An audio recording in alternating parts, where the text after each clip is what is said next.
Good afternoon, everybody. We are very pleased to have Professor Kerry Arabena, who is the chair of the Indigenous Health and director of the Indigenous Health Equity Unit at the University of Melbourne, to talk to us today. Kerry is a descendant of the Meriam people of the Torres Strait Islanders, and I'd also like to acknowledge all other Indigenous peoples in this room, and as well the Wurundjeri people of the Kulin Nation, on whose land we are on today.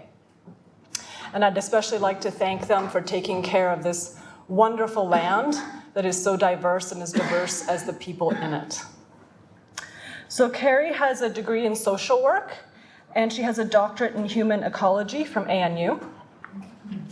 She was the inaugural CEO of the WEHI Institute and the inaugural chair of the National Congress of Australia's First Peoples. She is the lead investigator on the Australian model of the First 1,000 Days project, which you'll be hearing about today. She has made significant contributions in areas such as social justice, human rights, access, and equity, and for that she was an Australian of the Year finalist in 2010. So for that, I'd like to thank Kerry for taking time out of her busy day to tell us a little bit about her work. Thanks, Kerry. Thank you.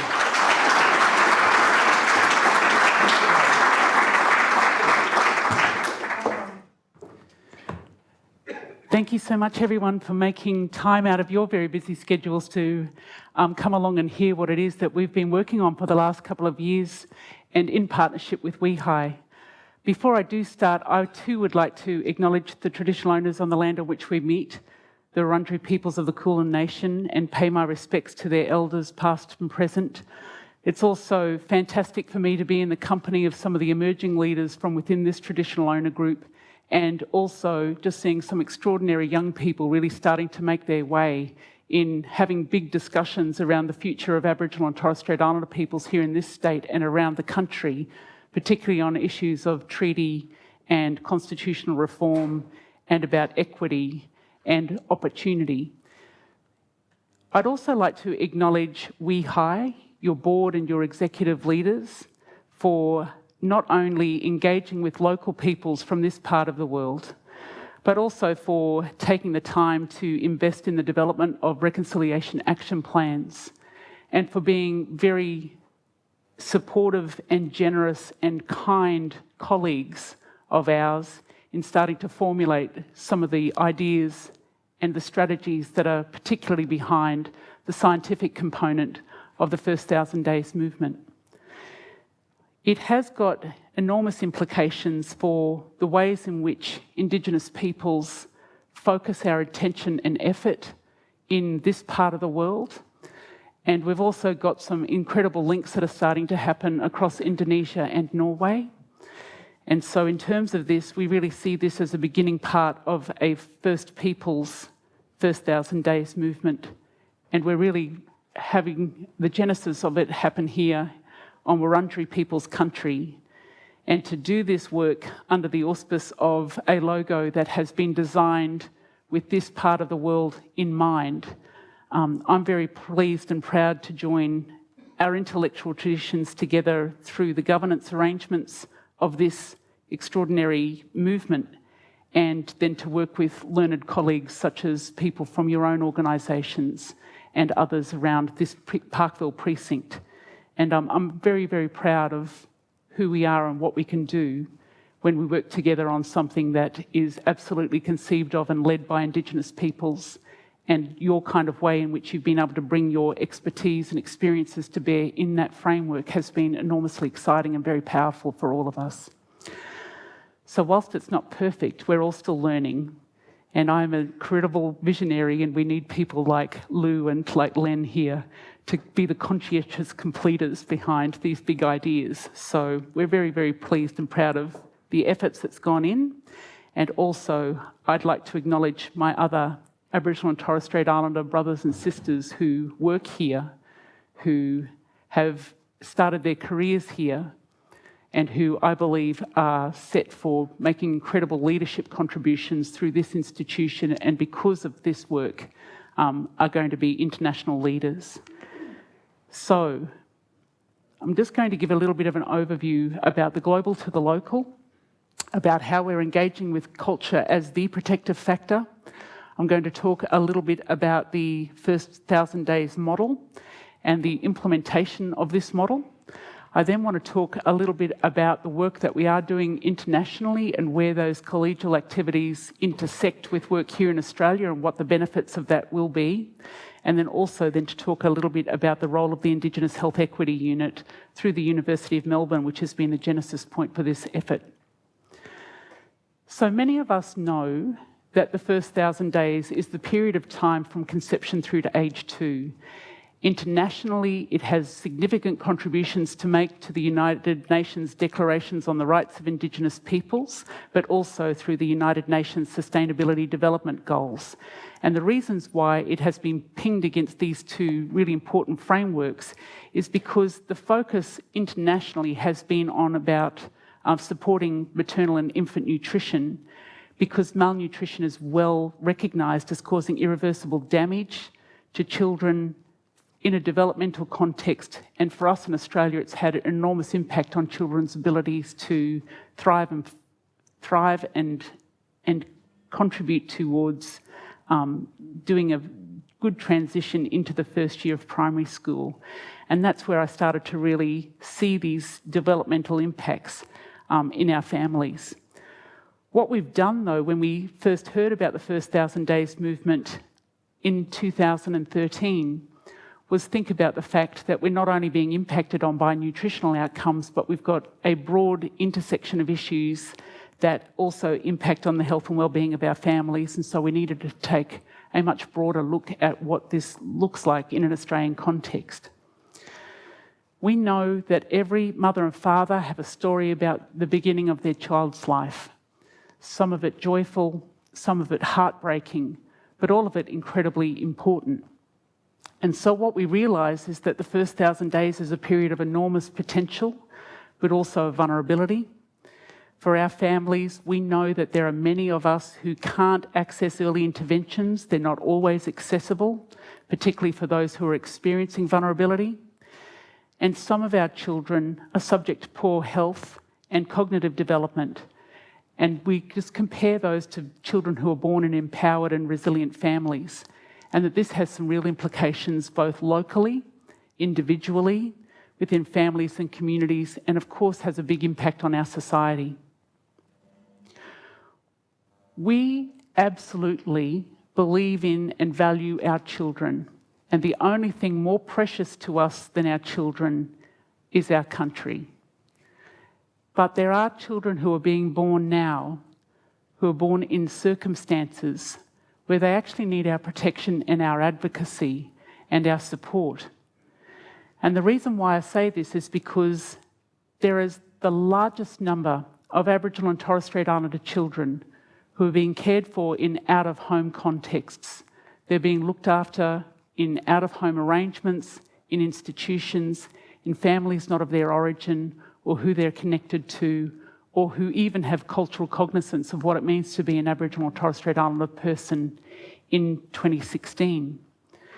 And what this does then is necessitate us bringing together community leaders, family members, practitioners from a range of different disciplines, and we need to do the work to innovate our systems.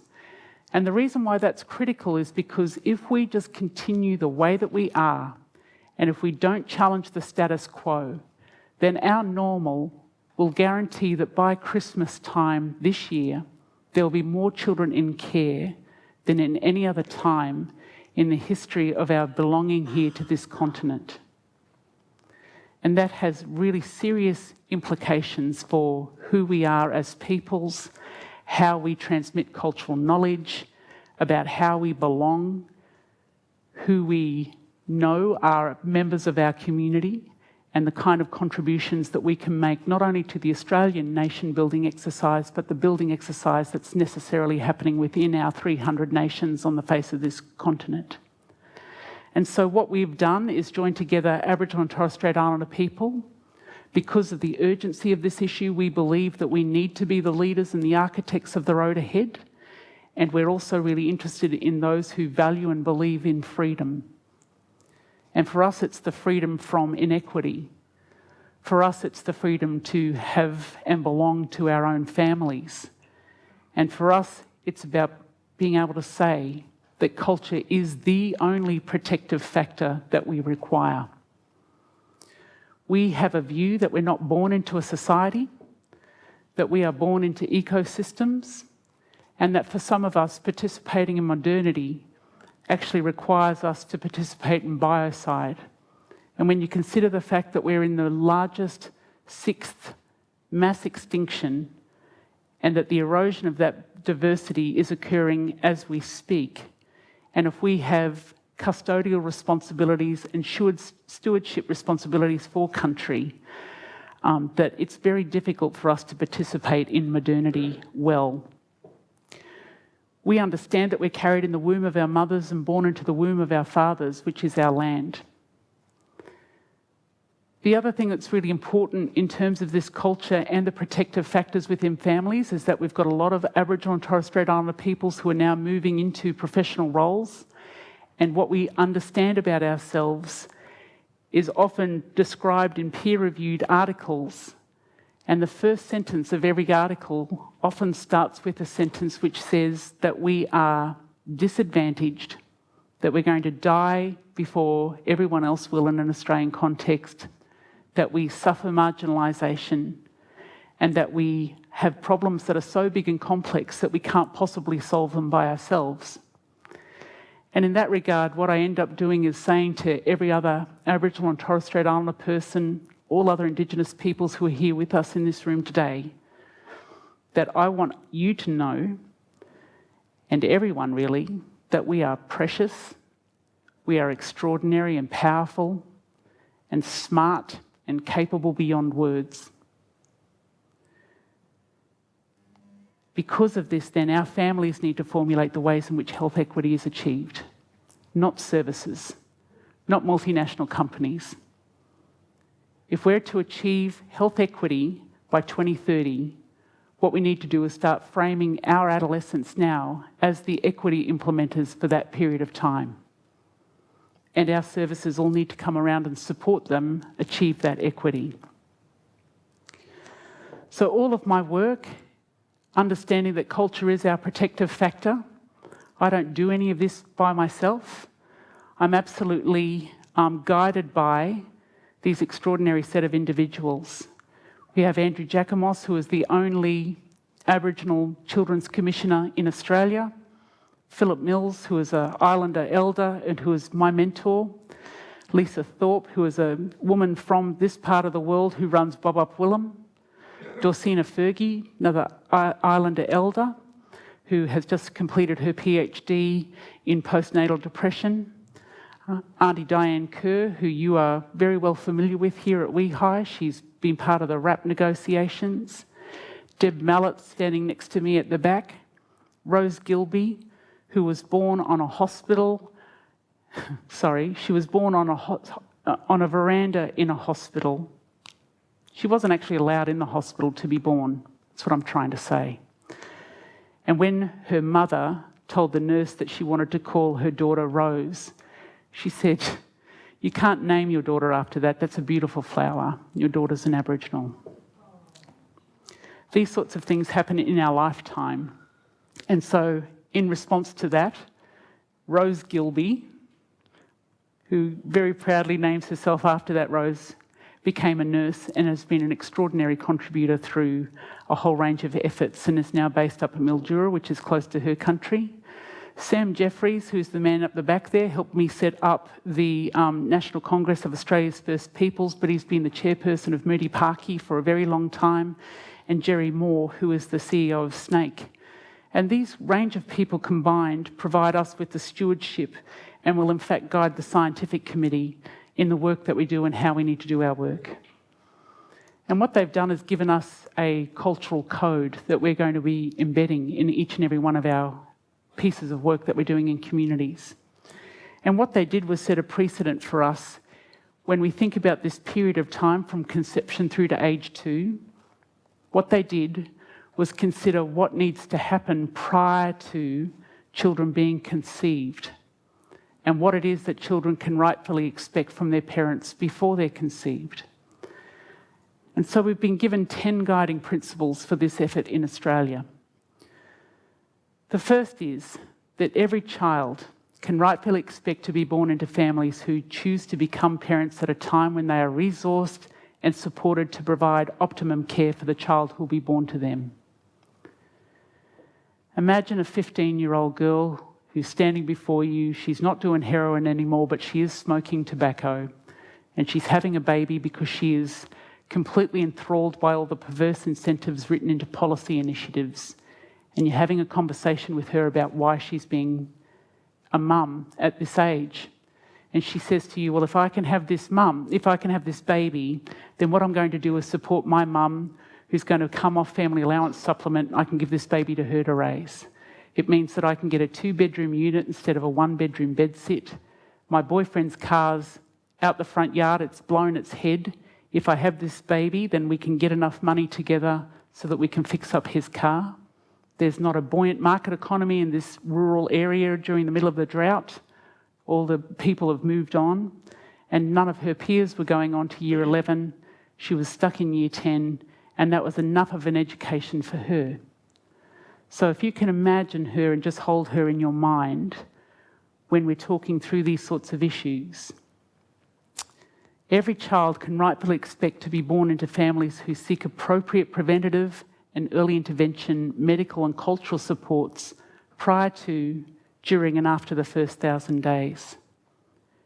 Every child can rightfully expect to be born into families who can nourish them in the mother's womb with good quality nutrition, free from alcohol, smoke, and the experience of violence.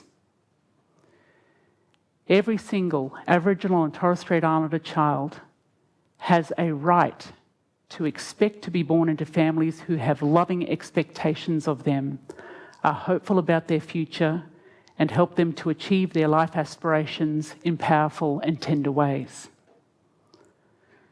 Now I just want you to hold in your mind for a moment that terrible Bill Leakes comic that came through with that hideous depiction of Indigenous fathers.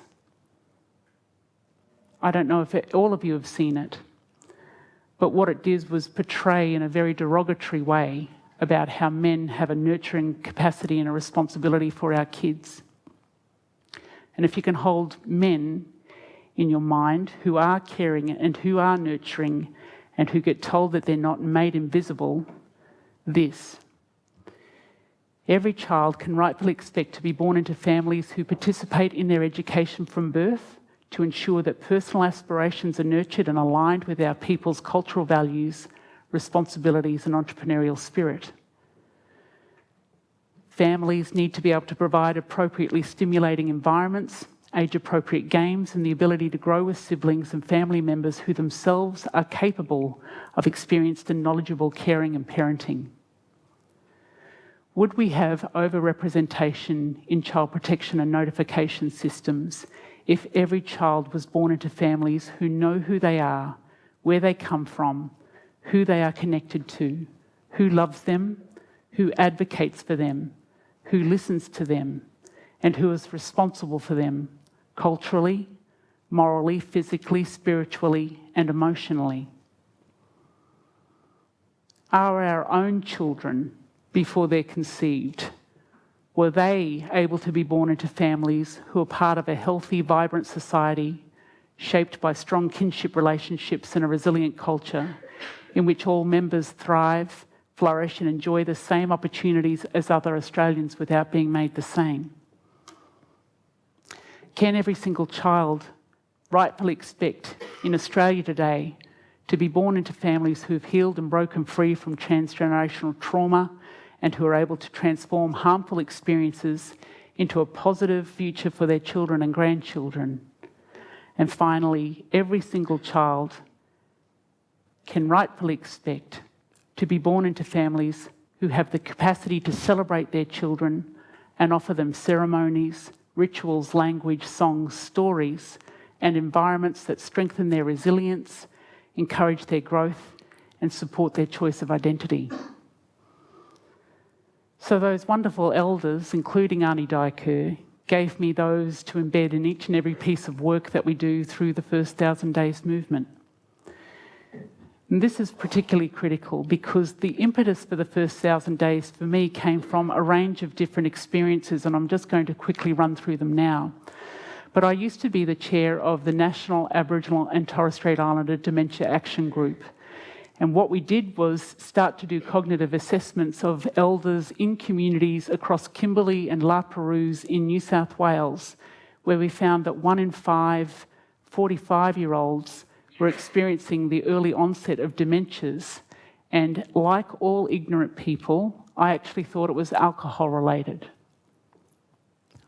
I'm disclosing my own ignorance here. And in fact, it wasn't alcohol related, it was vascular related. And so my whole stereotypes about reasons why people were dementing early were deeply challenged, and I had to transform them and come to understand that that period of time through our midlives where we're all impacted on by chronic illnesses that are vascular in nature, we understood then that pregnancy is the new public health intervention for healthy ageing. So we're not giving birth to babies, people, we're giving birth to potential 80-year-olds. And that's the way that we need to think about our children. They've got a responsibility to become good, strong elders. We also then, as I said, understand the policy drivers and decisions made by at-risk populations, and that young 15-year-old girl was an incredible teacher for me. I was also chairing the National Aboriginal and Torres Strait Islander Health Equality Council, where we started to talk about fetal alcohol syndrome disorders and the impact that that was having in communities, particularly across Northern Australia, but all Australian communities. And we started to look at then the impacts of early life education. The Abecedarian Project lifted a baby's IQ percentile by 17%, allowed them to participate in primary school, albeit at a low level functioning, but they were able to socialise, regulate their behaviour and become educated. And that was a really extraordinary thing for us because we didn't know if there was anything that we could do at a population level. We also then looked at first 1,000 days, this international nutrition intervention, and expanded it. And the reason why we had to expand it is because the fastest growing prison population in Australia at the moment is young Aboriginal girls. And so we've got now this trajectory out of childcare and protection into juvenile justice and into adult carceration. And what's happening now is we used to have young men overrepresented in prison populations, and now we have young women as well. And this has a big impact on child care arrangements because we've now got both parents in prison. And we've got elders who are unable to provide that level of care required, so they end up in care.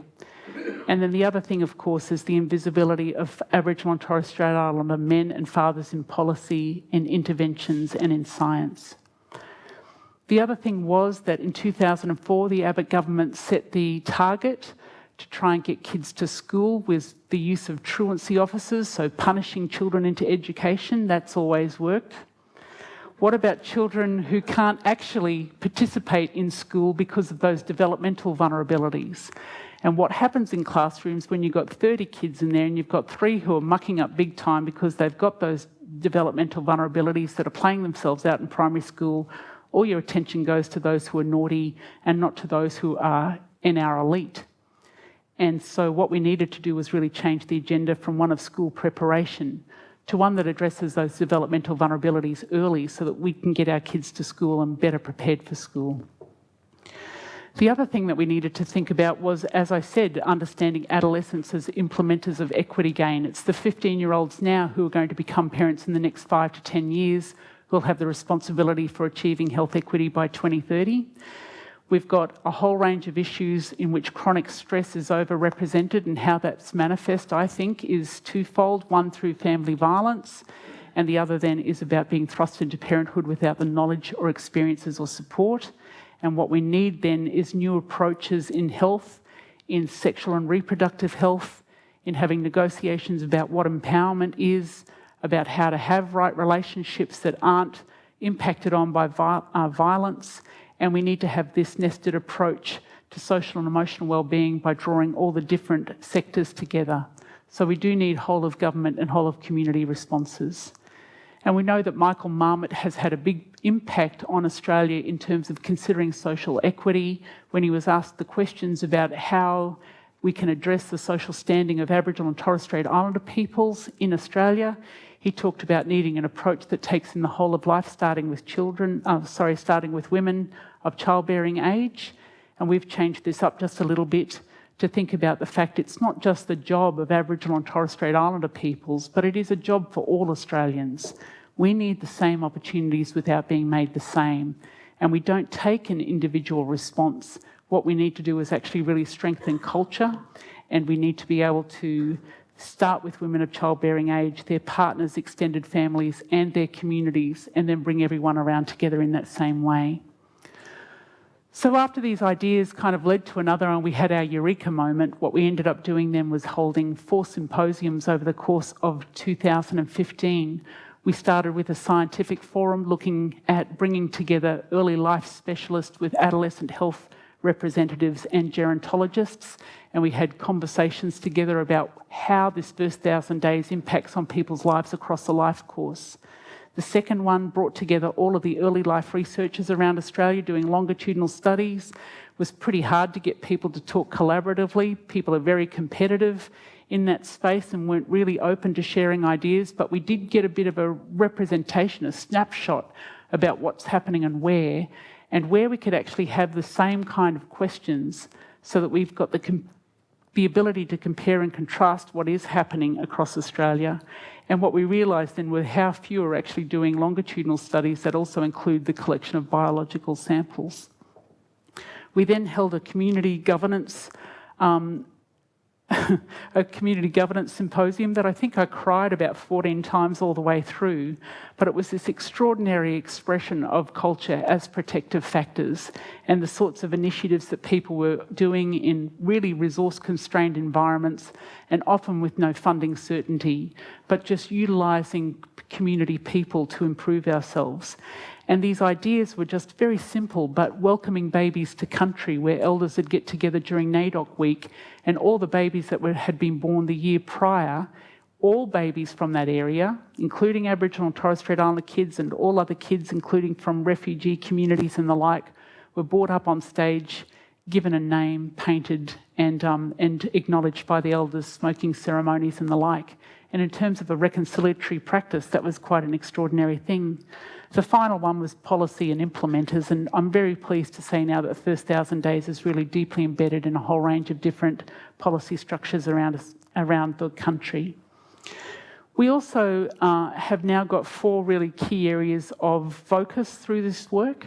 What we're doing is really building resilience. We're generating important new knowledge to address some of these really complex issues that are happening within our communities. And we're looking to really build cross-cultural and interdisciplinary exchange through the work that we do. And we're leading regional initiatives. I'm a great fan of regionalisation. I think that there is enough fantastic opportunity to leverage off fantastic things that are going on and create different culture shifts within those regions by embedding these visions and values into the work that we do. And we're really interested in generating and using evidence for impact. So we want to know what works and what doesn't work. Get rid of the stuff that doesn't really harness the work that does do and has really fantastic impact.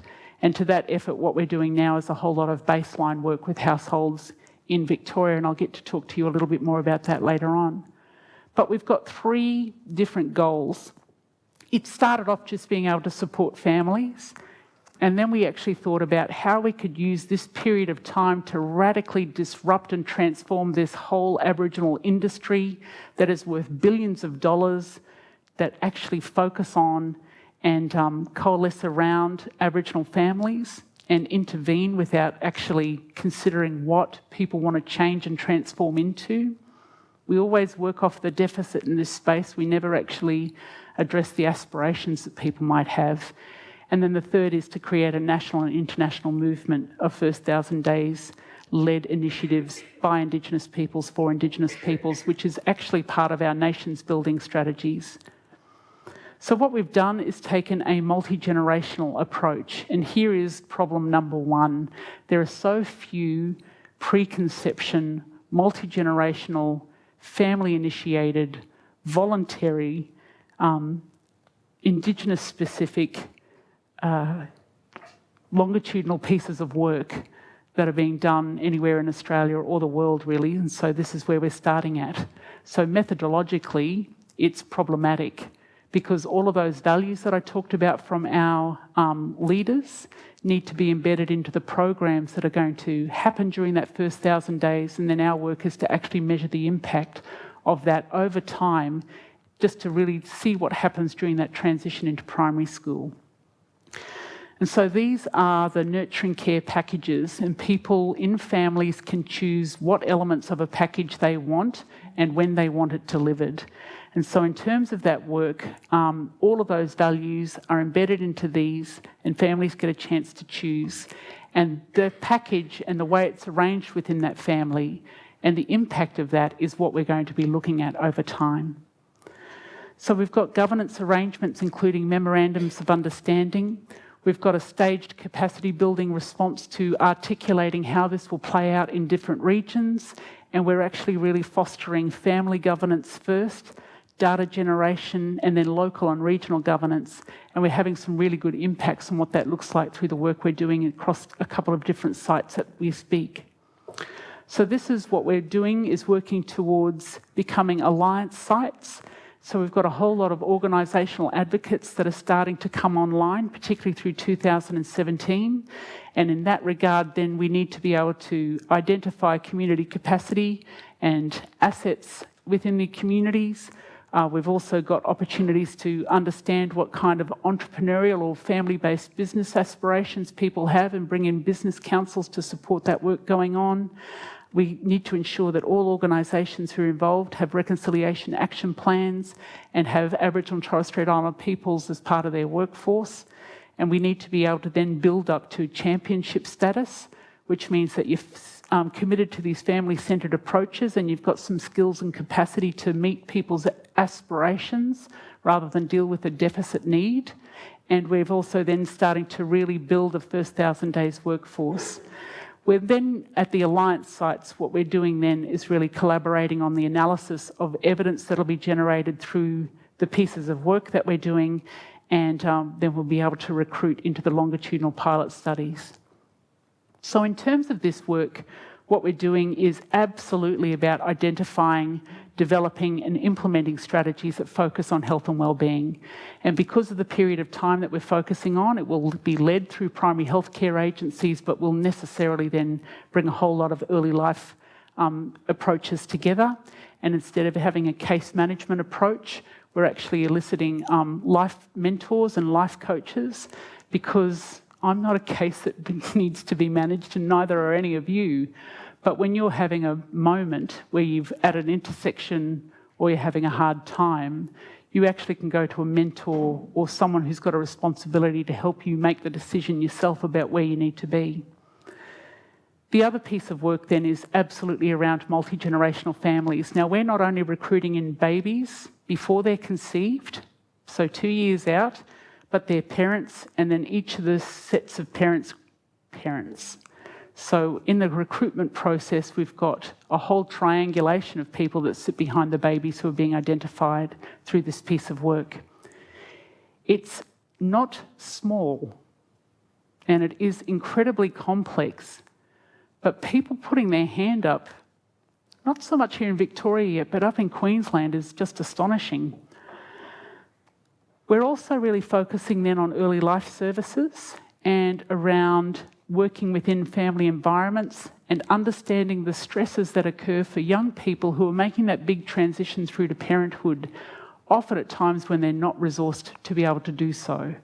And for us then to understand what the nature of family formation is from conception all the way through to the first year of primary school is going to be critically important, because what we might find out then is that young children's lives are significantly impacted on by grandparents looking after them, or an institution providing care for them, or their parents are absent for 2 years while they're going into jail systems for misdemeanours around unpaid fines, and coming back out then and not being able to actually understand what it means to parent their 2-year-old because they had to leave them there when they were born as babies. We've also now got young babies being born in prison environments here in Victoria, and so understanding the role of justice and other departments in those sorts of arrangements I think will be very important and telling. Another really important part of this work is around business. We don't believe that services have the answers. We think that there has been an over-servicing and an over-institutionalised response to our families' requirements, to a point where the wraparound services are actually suffocating people and we're not actually able to practice self-determination because everyone's meeting our need across our entire lifetime. But businesses, I think, are really incredibly powerful. I myself run 3 off this device, and I don't care how poor you are, everyone has a smartphone. And so for me to be able to talk to people around being able to have maybe an extra day or 2 salary for them off their mobile phone, utilising the relationships that they have at a very small outlay in the first instance, and then that they can build up in their own time and pace, and then have some business and entrepreneurial ideas come into their mix, I think is a really exciting part of this initiative. And we've got chambers of commerce now sitting behind us in both Victoria and Queensland. This is the work that we love WEHI for. And part of your effort has been in thinking through with us about what we can collect and why. Apparently, maternal fecal samples are the thing to get. So if I'm asking people to poo in this and to pee in that, I've got to have a very good rationale as to why. Because I'm going to be on the front line. I've done this many times before. I've had gloves up to my armpits going around telling people to pee in this particular jar for me, write your name on it, taking it back when I was out bush and we were doing a whole lot of DNA testing for gonorrhea and chlamydia and urine, and we were piloting this new technology into clinics. But in terms of this piece of work, I think it's really extraordinary, and there's a paper that's just recently come out that talks about cortisol in hair strands. And so I sit there at meetings now and I say, just pull out your piece of hair for me. Was that painful? No, we all got a lot of hair. I said, see this last 3 centimetres here? I can tell what's been happening for you in stresses for the last 3 months of your life. And they go, really? So this is extraordinary, isn't it? And do you know what? In communities where there is no alcohol, okay, no sale of grog, what we found was that every fortnight, people's cortisol steroids, the stress indicator, goes through the roof. Why do you reckon that is? Payday. Now, as a social worker who was interested in doing child protection work for a lot of years, I always thought that payday meant that you had the resources enough and available to you to be able to facilitate good parenting. Now, all of us at various times in our lives have had that build up to payday, 3 days out and there's only wheat mix and bloody powdered milk left to eat. Oh, my days. Have to ring up, sorry guys, I'm sick, I can't come into the office today, but actually it's because you haven't got fuel money. All those kinds of things have actually happened in people's lives. And at the time when I thought that you could facilitate good parenting, your system's actually overrun with cortisol steroids, which show that you are actually more stressed. And when you marry that up with the experiences that people talk about financial abuse, about being stood over for their money, about being harassed because all of it gets put out into the gambling tables around town, those sorts of things actually have an enormous impact on how we think about where we do our preventative work. And so when I say that, people are happy to give me a cortisol steroid, a hair sample to test. There's a whole range of things that people are very excited about. The other thing that they want to understand between generations is the impact of trauma over time and how those genes actually carry that trauma within them and transform between different generations. So there is an enormous interest, not only understanding this transmission of intergenerational trauma and for people making that real, but also then about understanding when trauma cycles have been broken. So when is there an interruption in that genotype to show that we've actually done this?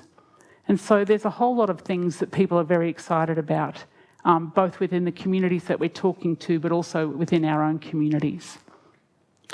So we are the collective impact facilitators, and we've just received a grant from Queensland Government of 1.5 mil to do this piece of work in 2 sites across 3 years in Queensland, and we're partnering at the moment with Aboriginal Housing Victoria here in Victoria, and we're trialling a preconception survey tool. But what we're doing is based on the Australian Human Rights Commissioner's Children's Rights Report, which actually talked about really progressing this early intervention research agenda under this First 1,000 Days initiative. And in terms of that work, what we're really doing is building capacity among ourselves and within our communities and within our partner organisations. It is Indigenous-led and it is holistic, and therefore it's bamboozling to lab-based scientists. You don't get it, you're not meant to get it. What you're meant to do is bring me your very best and let us work with you to make sure that we're both going to be really happy with the results. We also are really working on the translational activities about how knowledge gets returned back to community, and we're doing lots of trials with parents and families who are living in public housing in Whittlesea at the moment, trying to sort these things through. We're also building a new workforce, a First 1,000 Days workforce, which is very exciting, and I'll talk to you a little bit about that in a moment. And we're also looking at building stability and resilience and transitioning people from passive welfare into a real economy, even if it's a globalised one that you're able to access through this device. We've become a national benchmark. Very sadly, I didn't go home and kick my cat, but the equivalent the other day, maybe I threw myself on the bed in a hissy fit moment. It's not pretty when I do that, but I did see a First 1,000 Days partnership come out between MCRI, ARACI and Bupa the other day, which was pretty distressing, because what they've done with our initiative is they've racialised it and said, well, this is good for Aboriginal and Torres Strait Islander people and we're going to look after everyone else. The fact of the matter is I put in funding applications to Bupa, and MCRI and others have been all involved in this piece of work for a long time, and they're looking at designing policy. But what it is also in recognition of, I think, is the fact that we've done this work. The reason why it is a broader, holistic intervention in Australia is because we've made it so. The fact that it is embedded in national protection policies around family violence is because we made it so. It'd be nice to be attributed for some of these efforts at some stage or other, and that's not on the forefront right now, but hopefully they'll be able to talk us up over time. So what we're doing is working with Mornington Peninsula. They've had big service agreement meetings. We've had over 100 people in different agencies come together, and the socialisation of that concept is really very strong. We've got the preconception component of a multi-generational study occurring with Aboriginal Housing Victoria. It's basically a survey tool at the moment, but this is the exciting part for us. What we've done is we've found at least 10 people who live in public housing who are going to be trained and accredited as peer researchers who will go in and deliver the survey tool with our support, of course. They're going to be employed through Aboriginal Housing Victoria, and we're setting them up as a consultancy group for other departments to use to go in and do interaction and engagement with people in those households. So that's a really exciting opportunity for us. We've also got something called a household aspiration and service plan that we've designed, which is focusing only on people's aspirations. I don't care about what their problems are. Everyone suffers, everyone's got problems, and everyone then needs to know that they've got their own resources and they've got options about how they go about resolving them. So we talk and focus on aspirations, and what we're doing now within that region is bringing together state, local and Commonwealth government agencies with a whole range of employees in other collaborating organisations to talk through how we are not going to set people up to fail, to have an aspiration if we can't meet it. And so when we talk about, well, how are we getting people to access country in Whittlesea? People go, I don't know, who's running a program on that? But it's not a program, it's a geospatial program, mapping exercise through Vic Government's Parks Victoria, who are looking where the households are and how easily accessible parks are, and then putting in place infrastructure in those parks to be able to make sure that there is things there in those communities where playgroups and things can happen. So community gardens in and around key pieces of infrastructure so people can engage in those sorts of ways. It's a really exciting way of using a research process to build capacity and to redesign what regional interventions look like. We've also now developed up a short course and a curriculum, which means that you can start off in a short course, you can do an additional 3 days here in Melbourne and get an accreditation, and that leads into a specialist and graduate certificates. And then people are now going to be able to, in 2018, get Masters of Public Health degrees in first 1,000 days work. And we've got 15 student projects already aligned where students can actually come and engage in this piece of activity. We've got a whole lot of publications and a prospectus that's been designed, and we've been able to secure now about $1.95 million worth of funding, and we've actually developed first and last 1,000 days more fully. So the first 1,000 days, in our view, determines the last 1,000 days of a person's life. And there are some really amazing initiatives where you've got aged care facilities with preschools inside them and this beautiful interspace, where 3-year-olds meet 83-year-olds and they just share that moment together. It's a very, very special thing. And so that is also part of what it is that we want to do. Where we're collaborating at the moment is with tribal peoples and Indigenous peoples from Indonesia and from Norway. So next year, we're heading back up to Norway to talk with the Sami Parliament, who sent a delegation here to talk about ethics. But we're having an Arctic Circle first 1,000 days, bringing together all the Sami from Finland, Russia, Norway, and other regions in that area next year to discuss the symposium strategy to get people on board, and bringing together social workers with epidemiologists and social scientists with lab scientists. They're very excited about, and particularly around having that Parliament lead that initiative. And we've also been funded through the Australian Indonesian Centre to start working with counterparts in Indonesia about what first 1,000 days could look like in their country. And they've already got a first 1,000 days that's designed from birth to age 3. So bringing that to conception to age 2 is going to be quite a significant piece of work. Finally, we have got this invitation that's going out where we're going to start to build publications and a philosophic underpinning at a global level around the sorts of things that will need to be built into this first 1,000 days movement. And then we're getting our website coming online in the next couple of weeks. WEHI will feature very strongly as one of our collaborators on this piece of work, and people will come to know what it is that you're helping us with in this space, which I think is very exciting. And then finally, who knows what the second part of this century is going to look like? Who knows what is going to be possible in the next 10 to 20 years, and how our well-being will be impacted on by global movements that are not even brought into play yet. But great works are performed not by strength, but by perseverance. And I think I'm now day 1,142 into developing up the first 1,000 days movement. And what I'd like to do is thank yourselves for the great work that you do within this institution and within our communities.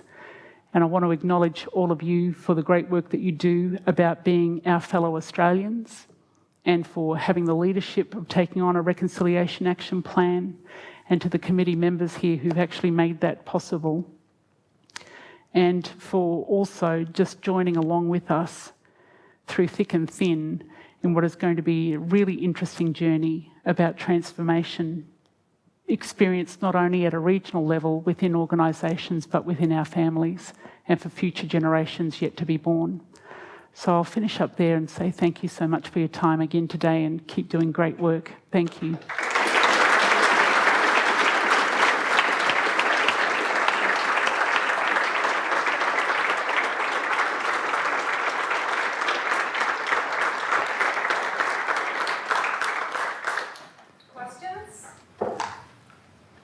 If not, a conversation afterwards, that's also fine. I've got one actually. So in the work in 1,000 days in Australia, but also in other countries around the world, I can imagine that the way that these programs would be brought forward to the Indigenous communities would be potentially vastly different because their cultures are vastly different. Has there been any conversations about those differences? That's a really good question. And what we've designed, I think, is just a process rather than a series of things that need to be met. And what we're talking about actually is the process where people can determine what it means for them in a culturally protective way. Everyone who has a look at those 10 ideas think, oh, gee, this could be good for us. And so it's actually a way of being able to either develop or adopt and adapt some of those different principles. And out of all of the survey work that gets done, we just need a couple of really key questions that are the same across all of the different regions in which we're working. That way we've got a chance to compare and contrast across different populations. But I think everyone gets mostly excited about the fact that this is a way to really reclaim that period of life, start to think about and integrate culture as a protective factor. This idea of having an aspirations focus rather than a deficits discourse approach has been very empowering and very exciting for a lot of people. And even though they're not actually involved, we've got so many people now who are starting to talk up this period of time just for the opportunity that it holds, as well as the vulnerability. And for all those reasons, I think, so long as there are some things that are same and people get a chance to talk about how it's different, we're very excited by what the future holds. We're going to start having series of showcases, and the first one will be in October next year, which talks to all the different initiatives that are happening in this first 1,000 days space that are Indigenous conceived of and led. And we'll have people coming from different countries then talking about what it is that they're learning. But it is going through different agencies like wildfire. So the Northern Territory Government has just set up an early life approach, which is really deeply embedded around the first 1,000 days. When I first started this work, all early life work started from birth in a policy context. We've now been able to shift that to conception, and I'm just dragging them down a little bit more to preconception. Once we get there, I think we'll be in a really fantastic space to be able to think about adolescent health and well-being, as well as then future generations' work. And the other really element of this is that it's actually really good science, where you've got the chance to build Indigenous methodologies that sit alongside in equal standing as our traditional scientific traditions, and that there is such an opportunity, which is rare and very precious actually, but to share learnings between different disciplines about what it is that we can do when we join together and who we can be as a collective when we join together. It's enormously powerful, very, very strongly founded around nation building principles, and those are the sorts of things that people want to cherish and take for themselves and really drive in their own way, under their own steam, with their own resources. Suzanne? I just wanted to thank you very much for introducing us to this very inspiring program and the ideas, especially. The 10 points, I think I will take away very strongly in my heart. But I was really interested in the fact that you are linking with Indonesia and the Arctic peoples. What about the New Zealanders? Are they involved also? Well, interestingly for us, there's a couple of reasons why we've chosen to go that way. The first is that pre-colonisation, there was so much more interaction between Indonesia and Australia than is currently granted in that relationship. And in terms of the diversities of peoples in Indonesia, hugely diverse cultural, linguistic experiences within that population that actually do really reflect the 300 nations and language groups and different ways of being cultural in an Australian context. And so what we're really doing, I think, is focusing on diversity as a really strong principle that comes through in an ecological setting. That's something that's very important. And for us, just the sheer numbers of people living in Indonesia and having to understand who they are in relation to us, I think is something that we as Australians don't do very well. And so one way that I'm trying to engender these cross-cultural conversations is by talking about our children. That's a shared priority and a shared sense of preciousness that we all have, and so understanding that is really very important. And the Sami people have got political representation, but statistically they're invisible. And in this country, statistically, we're becoming more visible, but representatively in a parliamentary or in a legal context, we don't have that underpinning. And so what I'm really interested in from that context then is around this politicisation of identity and how that's constructed in the diversities that exist within Australia and with Sami peoples too. We've got really strong relationships with Sami. I'm not denying New Zealanders at this point in time, but they have also got really strong initiatives that are happening within their communities that are all being Indigenous-led. And maybe at the first showcase, that's where we can all come together and really talk about how we actually loosely or solidly organise ourselves into a first 1,000 days Indigenous peoples movement. I saw one last question, potentially, yes? More a comment than a question. First of all, compliments on the talk. One of the things that struck me was when you were presenting those 10 principles early on, apart from number 9, which specifically referred to the Indigenous people, I looked at those and I said, they are all things that matter in the general Australian community, particularly in the poorer parts of our towns and outside the capital cities there.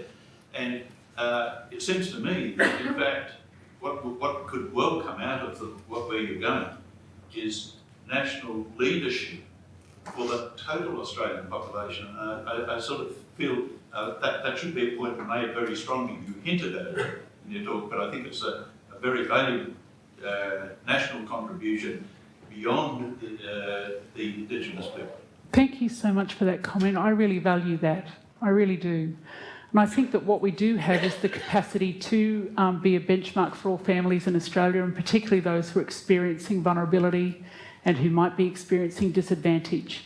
And what will happen, because this always happens, but there'll be a cacophony of noise in the first 1,000 days space, and there'll be resources that people start competing for.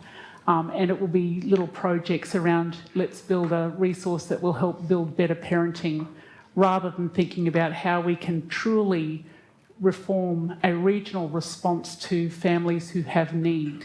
And that's the big end of town game for me. Every time I talk about those principles and those values, and they are just 10 points in a context which is really beautifully articulated in this inaugural statement by the Council, people see them and they have a heart response to them. They actually do understand that actually if we could bring all children to this experience, and if we could give voice to children before they are conceived, then this is absolutely what everyone would want. Everyone would want to have those sort of circumstances in their families to be born into. And I think we all do, as a nation, have work to do in that regard. But I do think we could be a benchmark. What's happening to us at the moment is that we're being racialised. So a racialised response to the kind of issues that we're bringing together to the table, we're kind of being pushed off to the side as a little bit as, oh, that's Aboriginal and Torres Strait Islander people. You know, but actually what I'm working on is the historic fact of First Nations. We're First Nations people. We are direct descendants of people who've been here for over 60,000 years. We're here prior to colonisation.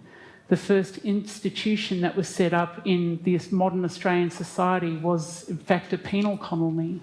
And it's little wonder that 200 years after, that our people are as overrepresented in that institution as the first Australians who were brought out here to settle were. And so in terms of those things, I think you're right. We've got a long way to go. We've got to talk from a point of strength, and what we're looking to do is have people join us rather than compete with us. And I think that that's going to be the most powerful way forward. So I congratulate you for seeing that and feeling that and articulating it just then. And with that, let's thank Kerry for wonderful. Thank you to all of you.